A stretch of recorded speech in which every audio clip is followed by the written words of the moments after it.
They, if you go to a Guinea right now, there's a whole tribe that's not there anymore. They were wiped out. Wiped out.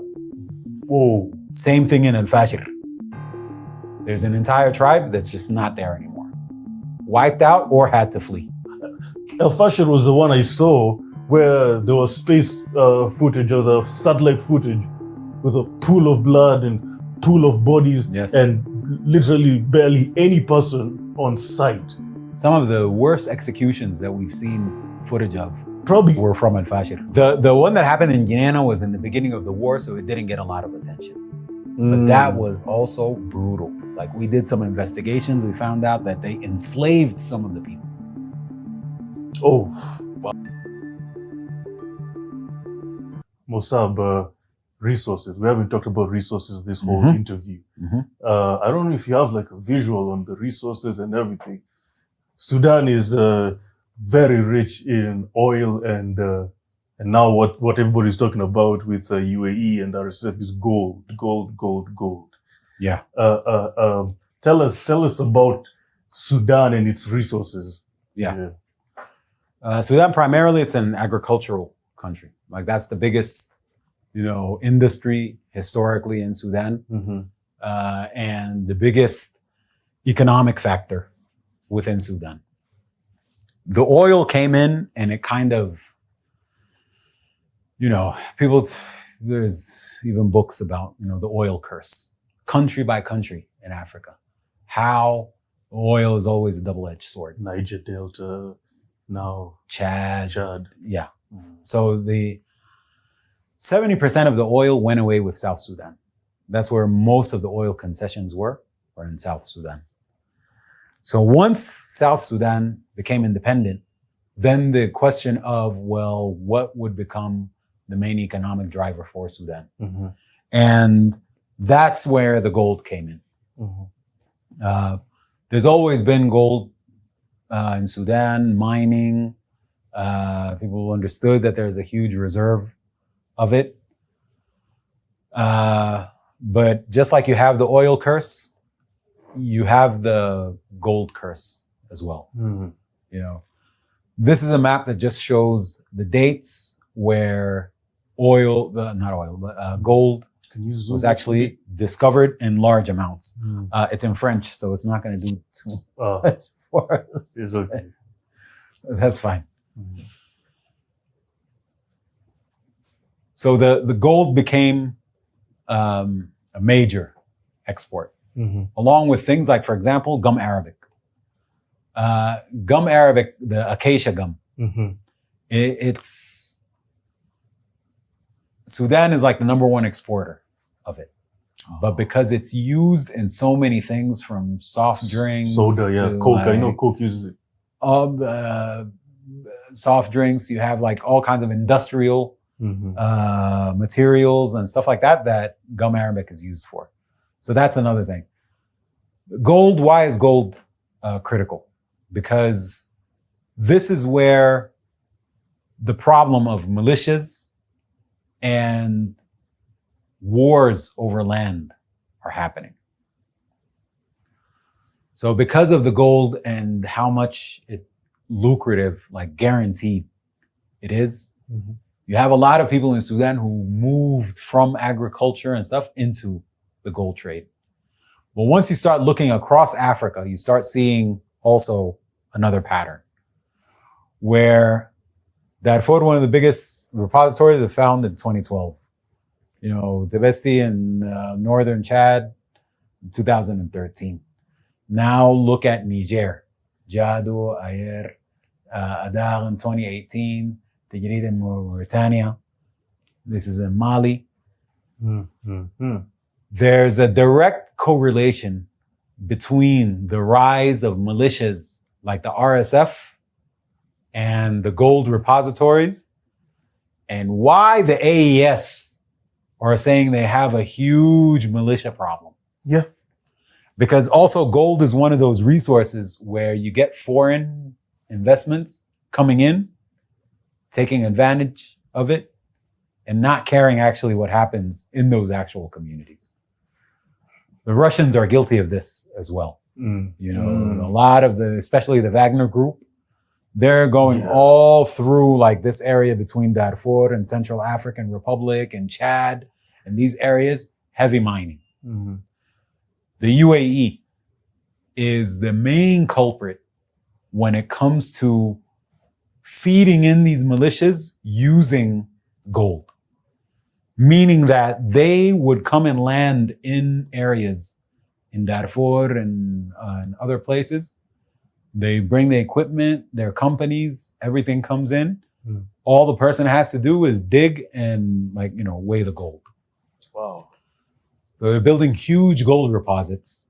But, that relationship between gold mining areas and militias and, transnational crimes, there's a huge correlation between these. And the problem is when you get to, gold has so many other problems when it comes to the mining. People are using, cyanide and very poisonous things that are not only in the, affecting the mining area, but the areas around it. Like the cyanide poisoning going into the water and into the soil and stuff like that. So, just those are the main things when it comes to the economy. The agriculture, oil has been diminished a lot, especially after the separation of South Sudan. But gold and gum arabic. Gum arabic is not the main ones. Yeah. So let me ask now. Ever since the South Sudan became a state in 2011, North Sudan. No, let me just call it North Sudan. It's Sudan now, right? Sudan. So Sudan lost a lot of its oil reserves because of the split. Yep. So now they turned into gold and gum arabic. Yes. Okay. Another huge problem with the Sudanese economy, probably the main problem, is that most of it is controlled by the security sector. SAF, RSF, previously the National Security Service, all of them have huge companies that are working under their command and basically monopolizing parts of the economy. So you have not only privatization, under normal circumstances, you look at that, you're like, okay, that's nationalized. Like, no, it's not nationalized. It's companies that are set up specifically to feed into the army and to feed into the RSF. The RSF has a conglomerate of 18 companies, huge, in all different sectors: mining, livestock, infrastructure building, tourism, whatever it is, the RSF has a company for it. SAF has a huge set of companies, industrial companies. Like, it got to the point where Giad is one of the biggest military companies, and they're the only ones in Sudan that assemble Hyundai cars. There's a bigger problem here that internationally, when you talk about privatized government and privatized military and stuff like that, nobody bats an eye, because that's exactly what the US does with Blackwater and with Raytheon and Boeing and Lockheed Martin and all of these private companies that make money off of military industry. Even Palantir with the intelligence. Now you have Palantir. Yes. So that's the problem. The privatization of military, one of the definitions of fascism is the mixing of military and business together. Which has been the order of the Western world for such a long time right now. So, question. We all know now that the RSF is, shipping the gold to UAE in exchange of weapons. Yeah. Now, what about SAF? Are they doing the same thing as well to UAE? Unfortunately. So, that's what people don't talk about, because whenever we're talking about this war, we talk about the UAE. Okay, because UAE gets its weapons from the US. So the US, UAE weapons. Then UAE to Sudan in form of RSF weapons. But we never talk about the SAF side as well, doing business with the UAE. So you mean to tell me that the UAE is funding both of these groups that are fighting each other now? So with SAF, it's a little bit different. Okay. because the UAE is not supplying SAF with any arms or anything like that. Okay. But a lot of the gold that comes out of the areas that are in control by SAF Yes. make it to the UAE. A lot of times it's through Egypt, but sometimes it's directly to the UAE itself. The banking system. The biggest banks, Bank of Khartoum, Bank Umdurman Al-Watani, like these banks, their central banking is in Dubai. The telecoms, Yeah. Zain. Well, Zain maybe is a little bit different. But the relationship between Sudan and the even SAF and the UAE has never been completely cut off. And there's the war, the way the war started itself is that you have two groups that are willing to take the country to war to stay in power. Most of the people in the SAF camp are not, either they don't want to see this reality or they don't have the luxury to look into this because it's a battle for survival. A lot of people who just got in just to defend themselves and defend their areas. But Bashir's former party, the National Congress Party, the NCP, has gone nowhere. It was right there in Sudan, even after 2019, because this is the thing you have to understand. If a government is in power for 30 years, they've infiltrated every part of the government and controlled every part of the government. From the civil service on the local level, all the way to the judiciary, has been completely controlled by this political party. So in 2019, Bashir is removed. But what happened to the thousands and thousands of his cadre? What happened? They plotted and schemed to first sabotage the transitional period. Second of all, then lead to the war where them, by comparison, they're going to be seen as angels compared to what the RSF does. The NCP, they follow, it's kind of like the Masonic thing of, the ends justifies the means and, order out of chaos and stuff like that. Is that there's no problem. We can pay that price for this result of coming back to power, being there, getting these December Revolution guys the hell out of here. If Darfur wants to separate into his own country under Hemeti's rule, let him go. An authoritarian fascist system like Bashir's system, 1.5 to 2 million killed in South Sudan. 300 to 400,000 killed in Darfur. Only in Darfur. Yeah. Wow.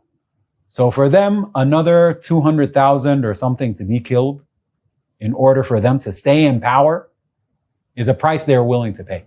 Damn. Even though they're not paying it. But they would gladly sacrifice people for that. Damn, that's crazy. And of course, the RSF is a maniacal, genocidal militia through and through. Modern day. So they definitely don't care.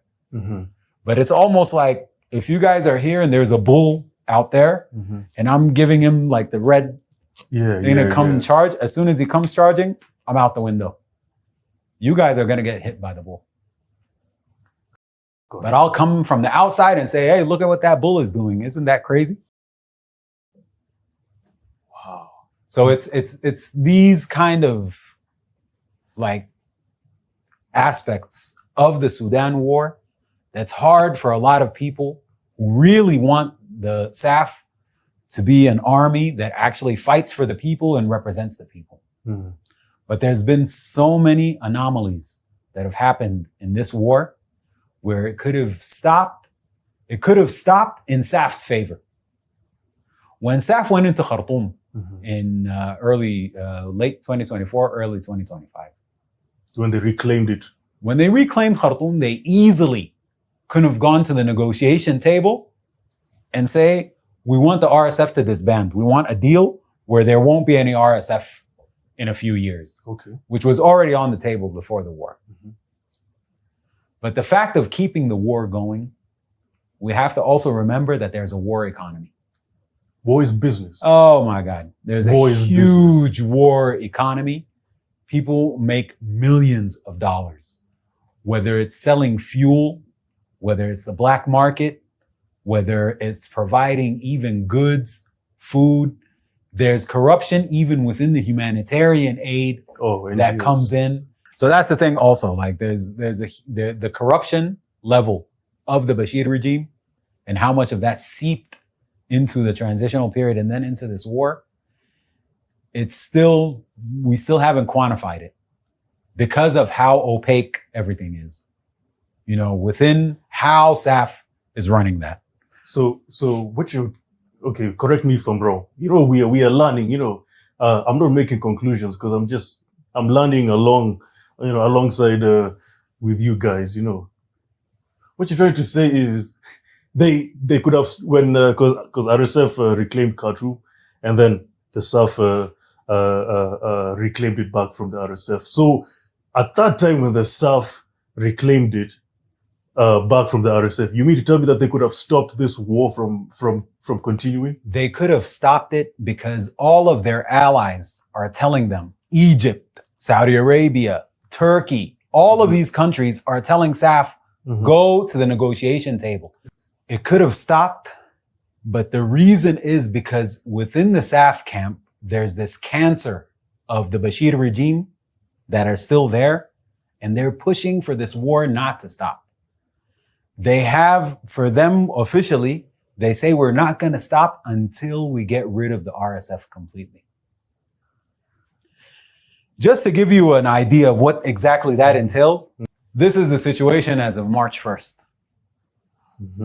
We're going into the 4th year of the war. And the RSF is still maybe an hour and a half outside of Khartoum. The yellow, this is the RSF control areas. Western side, southwestern side. Yeah. Red is the SAF areas. So once you took over Khartoum, not a lot has changed on the map. It's been 2 years and you still, first of all, you're not able to take any of the Darfur states. They've been beat back, and true, the SPLM North, for example, they're in an alliance right now with the RSF, which is pretty crazy. But if you can't reclaim even North Kordofan, this state of North Kordofan, and we're going on our 4th year, what makes you think you can actually get rid of the RSF? You still have 5 states here in Darfur. You still have South Kordofan. You have Southern Blue Nile. This area just a week ago was taken away from SAF, and this area on the borders with Ethiopia. So people have to ask themselves a question. Does SAF want to stop the war? And the whole world, minus the UAE, agree that the RSF is a cancer in Sudan and in Africa. And there's no way for it to go forward with that. Why are you afraid to go to the negotiating table and sit down and put your demands? The South Sudan war lasted for 20 years. The Darfur war, from 2003 until now, we don't have a comprehensive deal in Darfur. Millions of people died. Are we still going to listen to Burhan and him telling us that he's going to get rid of the RSF? So these are the things that don't make sense in the war, but people say this is a war it's an existential war. It's a war of survival. It's like, okay, there's a way to actually end the war without being ruled by the RSF. Without being ruled by Burhan for another 30 years, just like Bashir. But once again, when you come to the issue of power and what guys are willing to do to stay in power, there's a lot of sacrificing that they can accept. So the idea that even from a military perspective, that's why you hear these things about like, SAF is about to get a deal with Pakistan for a couple of $1 billion and jets and everything. And then nothing happens. Because even if I want to support you in SAF, like, what is your strategy? How many factions do you have fighting with SAF as part of the SAF coalition? There's a lot. There's at least 10 or to 15 different groups that are fighting alongside SAF against the RSF.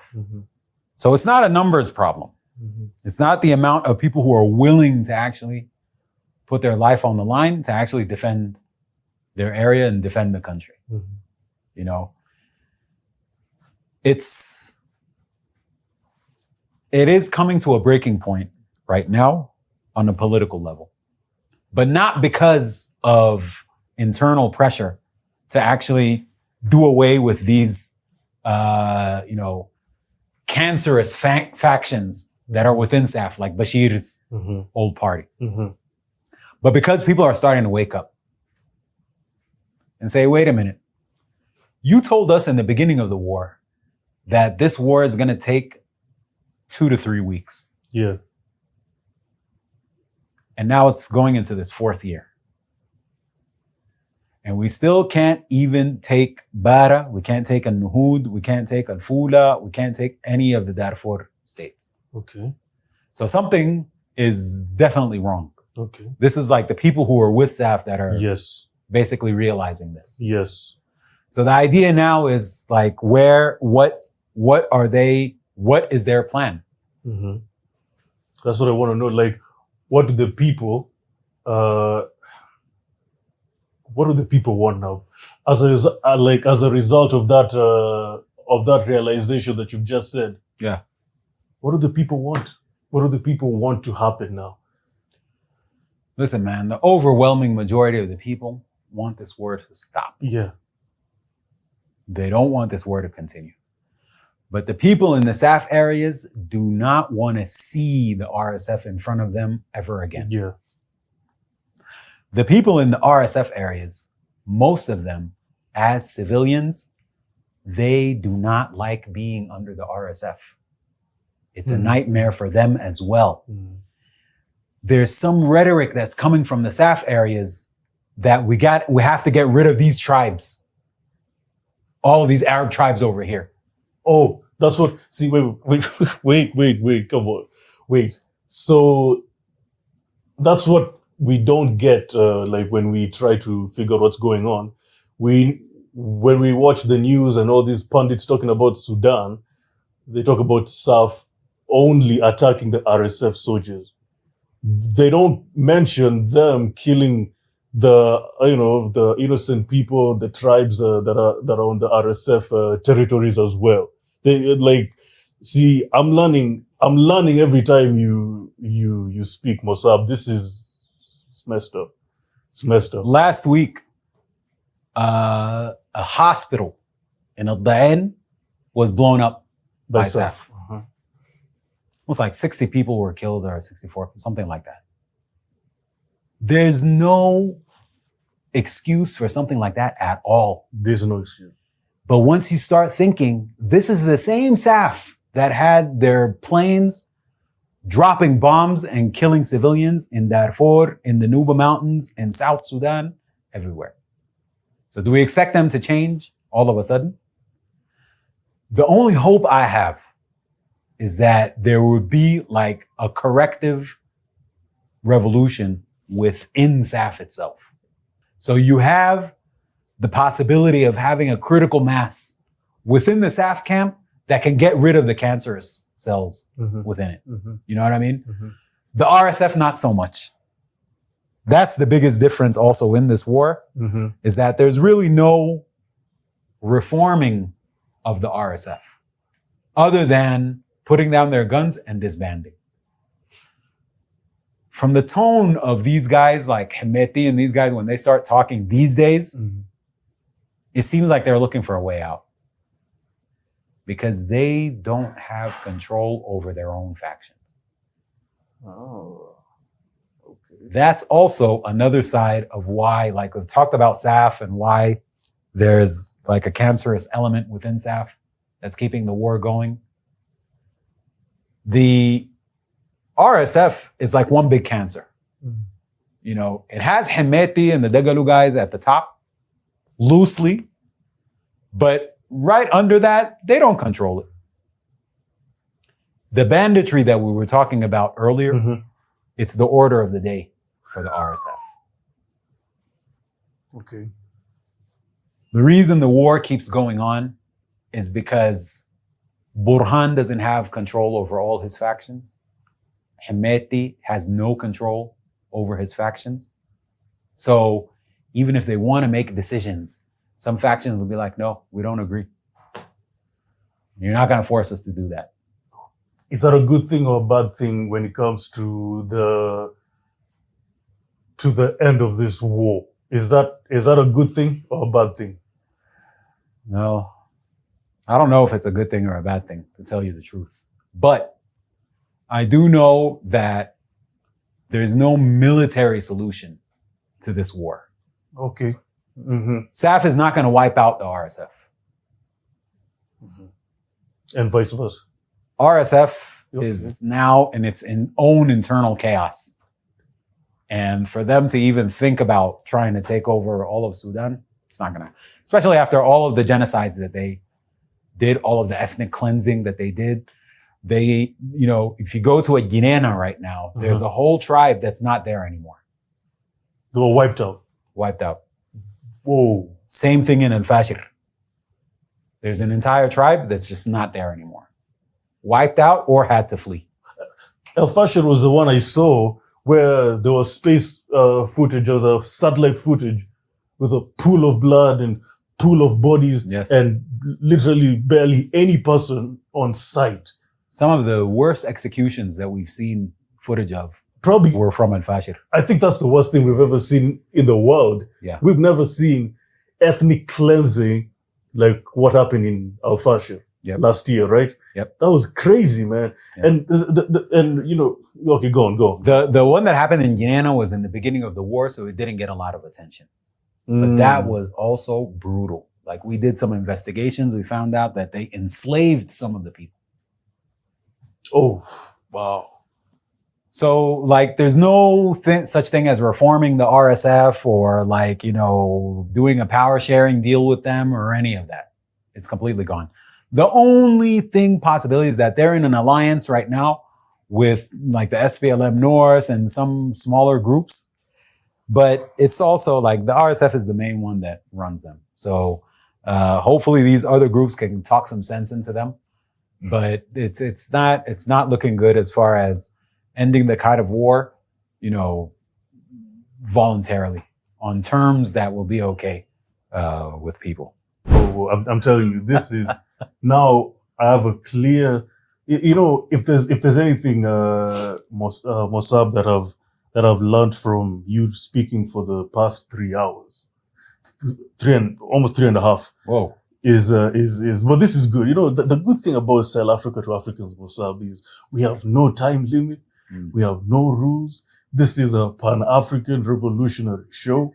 And we really, when we dedicate to a certain topic, we make sure that everybody understands it. Because this is the worst humanitarian crisis in the world. And people don't even understand anything about it. People just, RSF, UAE, Fasher. That's as much as that's the most that people know about this war. Yeah. Of course, US through UAE, RSF, but people don't understand the soft side of this war and almost its complicity to the intensity of this war as well. Mm-hmm. Wow. As we conclude, before we go to the solutions that you can propose, what are the misconceptions about this war? What are the few misconceptions about this war that you've realized? Because I know you're a journalist, you consume news every day, more than any person in this room, more than most people who are watching right now. What's the misconception about this Sudan genocide, this Sudan war? Yeah. The Sudan war, a lot of people look at it as like a civil war just between two Sudanese factions. Yeah. You know? But the reality of it is that it's a regional war. It's a regional, it's a neo-colonial war. Okay. The reason for that is because, especially since 2019, the amount of control that outside countries had on Sudan was massive. Mm-hmm. You got Burhan pretty much being under the wing of a Sisi in Egypt, to the point where he even supported the TPLF in their war on Ethiopia and Eritrea. Opened the borders, let them set up camps over there, and tried to do a cover story of, no, we want to take over this disputed area between us and Ethiopia. What happened as a result of that? Almost 800,000 Ethiopians dying. And it was clear that Burhan was taking his orders from a Sisi. You take the RSF. Okay. The RSF owes its existence in maybe the past 7 years or so to the UAE.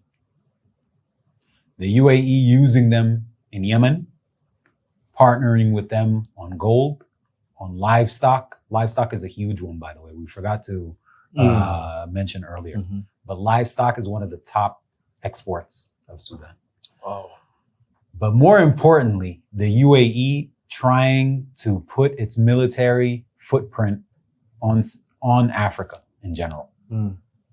The RSF was their main client and still is their main client in Africa.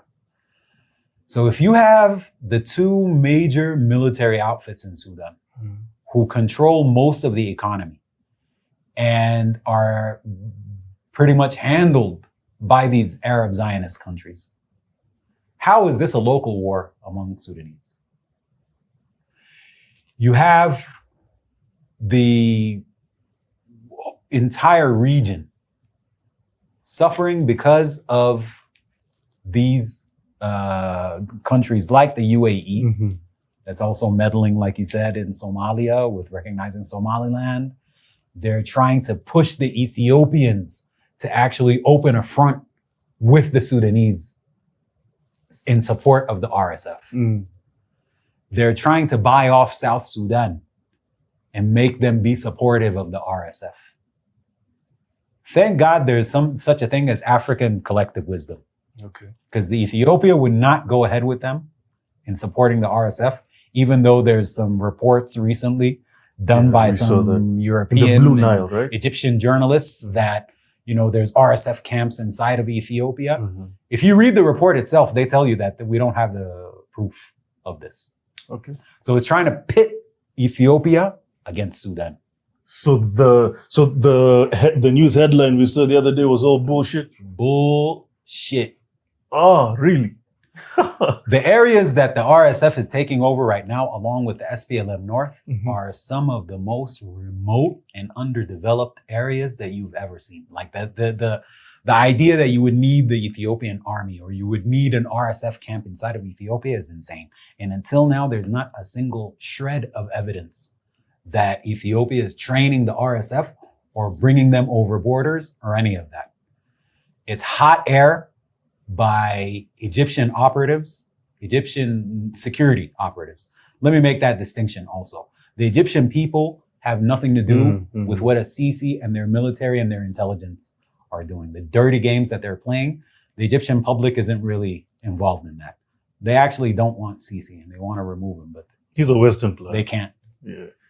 I remember during the Arab Spring, I was like, how can you, because people call us conspiracy theorists, us Pan-Africans, whenever we say, regime change, CIA, the Western plans. People are like, you guys are just conspiracy. But the Arab Spring, when it happened and when it's called Assisi, right? Sisi. When Sisi took over, I was like, if by now you call us conspiracy theorists, then something is wrong with you. This is total Western plant. When they had Mohamed Morsi elected as the president, that was the only elections in Egypt's history since the days of the pharaohs. Wow. Egypt, since independence, has always been military governments. Jamal Abdel Nasser, Anwar al-Sadat, Hosni Mubarak.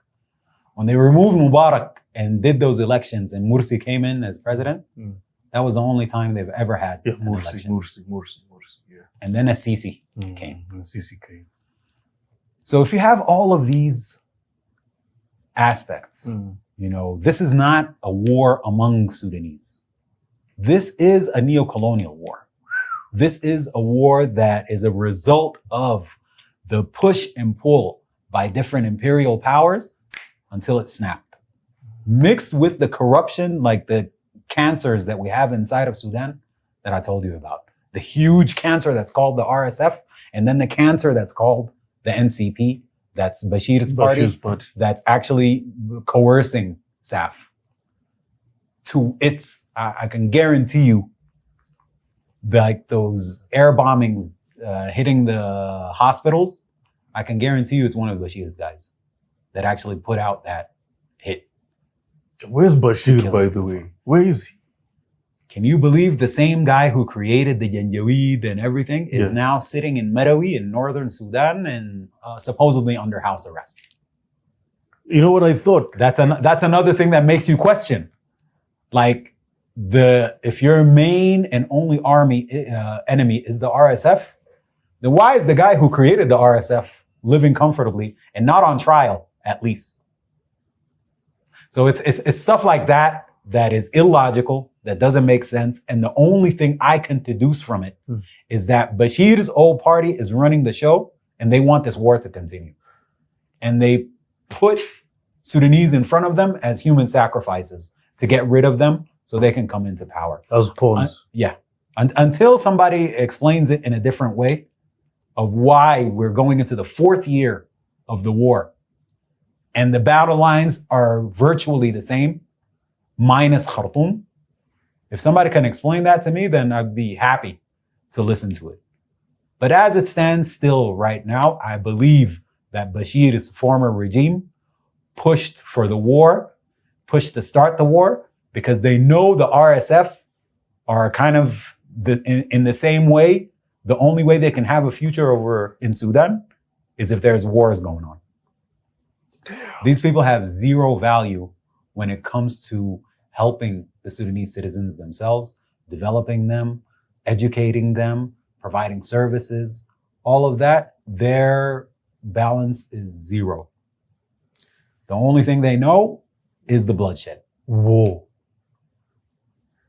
Well, okay, I was talking to Ahmed Kabalo, African stream founder, very good friend of mine. And he was telling me, and I was telling him that, because I was thinking Bashir is somewhere in Cuba or in, I don't know, somewhere where the US is He's in Sudan.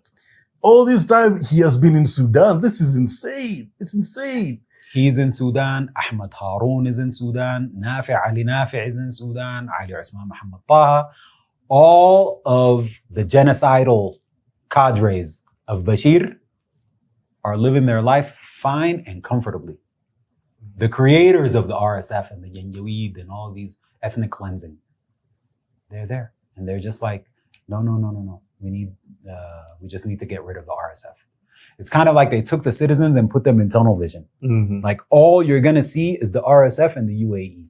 Don't look left, don't look right, don't have a panoramic view of Sudan. So now let's go to the solution, because now this, you really messed up my mind, because almost everything that I believed about this war has gone to the toilet. What is the solution? Because if now the SAF is in on this, and the RSF is also in on this, and the UAE. Oh, sorry. SAF, not in its entirety. Okay. Yeah. You know what I mean? There's factions Factions that yes. are part of SAF. Yes. The worst and the cancerous faction is the NCP, which is Bashir's regime. And they have military and civilians as part of that NCP circle. Okay. They have an influence on SAF, and they actually run things on the ground level and stuff like that, a lot of it. But there are a lot of factions in SAF that actually recognize that cancer. Okay. But they're still in an existential war against the RSF. Okay. So they can't flip on them and like get rid of them right away, because they'll be opening the doors for the RSF. That's why a lot of people, when they talk about it, they're like, hey, we'll deal with these NCP guys later. Let us get rid of the RSF first, and then we'll deal with that cancer within SAF. I see. So now what you're trying to say is, let's say RSF is defeated now. Let's just assume that today SAF wipes out the RSF, right? Mm-hmm. There'll be another war because there is infighting in the factions in the territories of SAF. So this is going to be another bloodshed that is waiting to happen. I mean, the only saving grace to that would be like if that's a big if and a big assumption, like getting rid of the RSF. Mm-hmm. But then it would be more of a political battle than it would be an actual armed struggle. Getting rid of the NCP is not so much a military question as it is a political question. Mm-hmm. What happened in 2018 and 2019 will most likely happen again. As soon as the dust settles from this war, the idea of questioning now governance, military rule, the economy. Most important. Are you a vassal state or are you a sovereign state? Are you using cash crops and just exporting it and livestock and everything and making the elite rich? Or is there going to be the resources that actually work for the people? There's no running away from these issues at all. Like if the war stops today or if it stops in a few years, those questions will still linger. But the biggest question of all is the question of accountability and justice. Mm-hmm.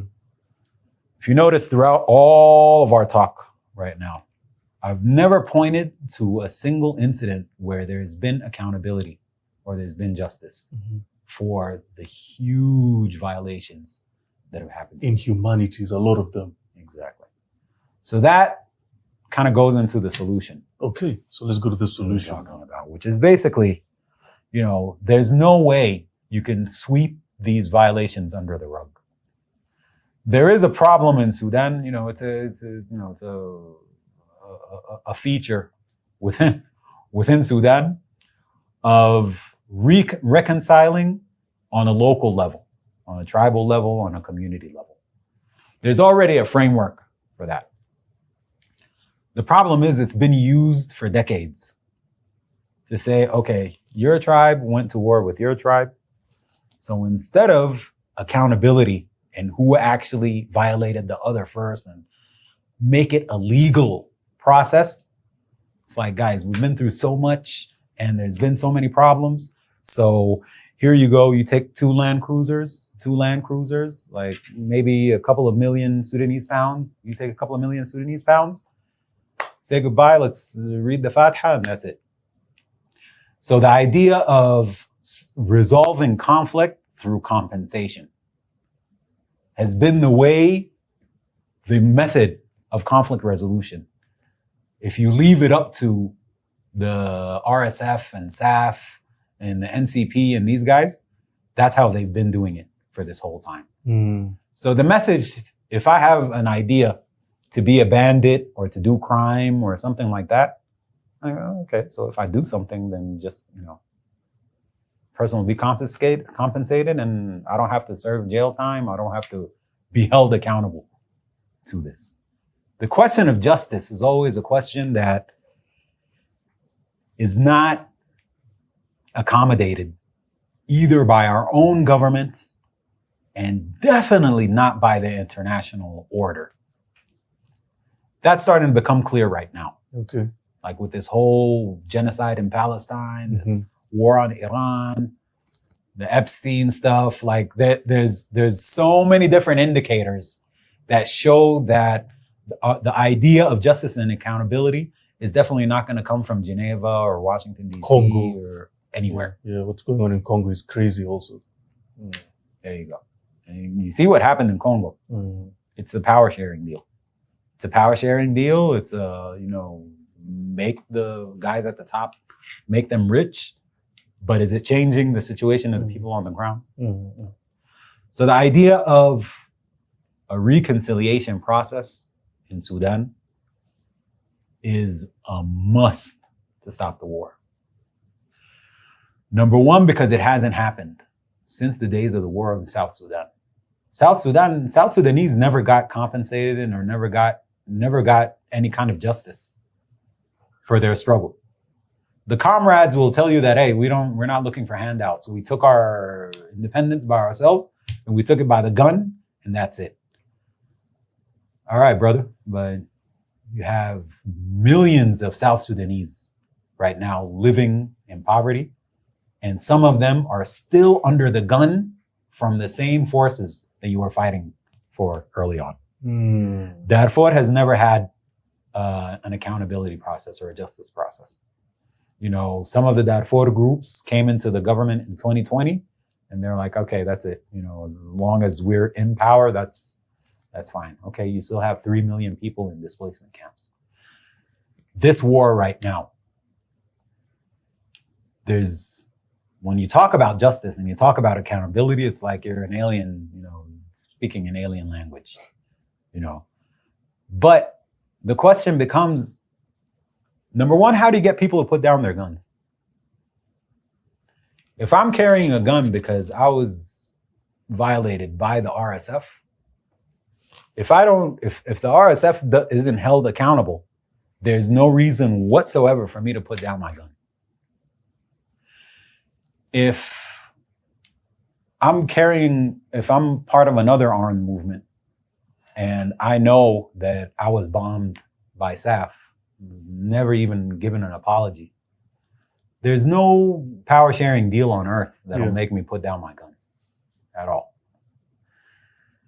The tribal problems right now, ethnic, on a social level, this is one of the scarier parts, is that if you're from certain tribes in Darfur, there's no way you can go to Khartoum or go to the north. You're not a military. You're not part of the RSF. You're not anything. You just belong to this tribe. You can't go up there. Okay. If you're from one of the tribes that are aligned with SAF, from Zagawa or something, there's no way in hell you can go to Niala or any of these cities. So the need for accountability and reconciliation, it's for the problems that are now on multiple layers. You have the military layer. You have the social layer, the cultural layer, the economic layer. How do you start bringing economic justice to people that have been impoverished because you decided you wanted an extractive economy instead of having a productive economy? So it's these kind of things that make the issue. People call it different names. Some people are calling for a Sudanese dialogue, a comprehensive Sudanese dialogue, where we all sit down at the table. So then the question is, because how does that mechanism actually work? Some people are saying, you know what? We need kind of like a truth and reconciliation commission to actually come in and, make it a victim-centered process where the process starts from the people who are actually done wrong by this system. Some people are talking about, okay, forget about just reconciliation, reconciliation among people that's coming, forget about the truth. Forget about the past, forget about all that stuff. It's a very liberal kind of, definition of accountability. My thing is I'm not too stuck on what kind of mechanism you use, as long as there's this understanding that this is what would actually heal the nation. This would actually will address the grievances that people have and have been done wrong for such a long time. The good thing is that there are some groups actually working on this. You know, groups, political groups, civil society groups, initiatives, stuff like that. And it's starting to make sense slowly to people. Because of the question is of how long will this war continue? We're going into the 4th year of the war. The question of how do you do this mechanism of whether it's truth and reconciliation, whether it's reconciliation without the truth, like you said, whether it's a dialogue process, some people calling for a comprehensive political dialogue to actually bring, because, you know, you can't bring 40 million people into the same dialogue, but at least like a political dialogue to make things happen. So there are other things on the table where this is actually starting to become more of a reality. Also, one of the things that are changing is this war on Iran. Yeah. You heard Trump yesterday saying that we're going to bomb them into the Stone Age. So if they're going to attempt to bomb Iran into the Stone Age, Iran is going to wipe the floor with the UAE and with any other, like the countries in Saudi Arabia, Kuwait, Qatar, Bahrain, all of these countries. So one of the two is going to happen. Either Iran will go through with this if the US does go through with an increased intense bombing, or these Gulf countries will actually tell the US and Israel, that's enough. We don't want to get wiped off the face of the earth. Stop this war. Yeah, we're going to reconcile with Iran. In either case, doing what they did for the Yemen war by recruiting Sudanese, the UAE supporting the RSF and, like, you know, creating it, making it, you know, into this huge regional nightmare, that will be rolled back. Absolutely. Going forward, the results of this war, even there's people who were writing in the beginning of the war that, oh, Iran is helping free Sudan. Like, not yet. Not yet. But the trajectory of where things are going. It looks like that's because, yeah. It looks like it. It looks like it. These Arab countries were exporting the war to Sudan. Now it's at their doorstep. So hopefully it's going to be kind of a lesson for them as well to not support this madness that's been happening in Sudan. Wow. So, inshallah, hopefully that will be the order of the day. Wow. Mosaab, you don't know how this has been very important. Because, you know, as a Pan-Africanist, and I know as a journalist, you've realized that there's minimal coverage.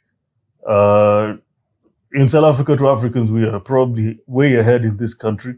Even mainstream media is not focusing on this. Yeah.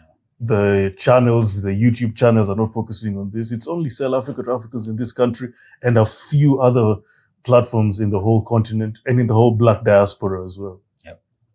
But definitely, it's we need to give you guys a lot of props. Thank you. And appreciation. Thank you. Like the platform, you guys are really bringing the right people on here. So it's definitely appreciated. Oh, and we are planning to bring more so that we can put more pressure on this. But this is the most clarity I've ever gotten when it comes to this war. This is a complex thing. It's not just what we always see. This is complex. This is complex as fuck. This is, man. That's why you don't see a lot of coverage also for it. I mean, you know, we're kind of by default programmed to look at the good guys and the bad guys, like a duality within wars. Like, you know, it's like, it's really not a good side in here. It's difficult. There's no good guy in this war. That's the conclusion of this whole almost past 3.5 hours. There's no good guy in this war. Guys are the civilians that got caught up in this war. You know what I mean? Like, exactly. You know, exactly. If, you know, the army has let the people down and has been the cause for this disaster, by letting something like the RSF exist in the first place. Mm-hmm. But then again, after the war, like, you clearly are not prepared for this war. Like, the amount of atrocities that the RSF did and how they controlled Khartoum and everything, it's like you left people for dead. If you don't have the tools for the war, why are you going ahead with it? It could have been stopped at so many different points before the war started. It could have been stopped at so many different milestones, but they chose not to do it. So I'm hoping that things have changed, like as far as people in their mentality that are in the SAF camp and seeing the need to actually start doing some surgical removals of some of these cancerous cells. But you know, it's something to pray for. You have family there, of course. How often do you speak to them, and how are they doing now? Are they in a safe place right now, or are they in the red zone? What's going on with your family? No, most of them are in Khartoum and Jazeera, which is pretty much now safe. Okay, it's pretty much safe. But it was a very difficult time. I mean, some of them stayed, but to be honest, like, most of them had to leave the country. Because the thing is, even if you're in a safe area and you want to stay, just the everyday needs of life, electricity, food, these things are a hassle over there, especially if you're outside of the capital. So, you know, it's no coincidence that this war displaced 12 million people. That's a number that people have to kind of like focus on a little bit. Like 12 million people is either left the country or are displaced internally.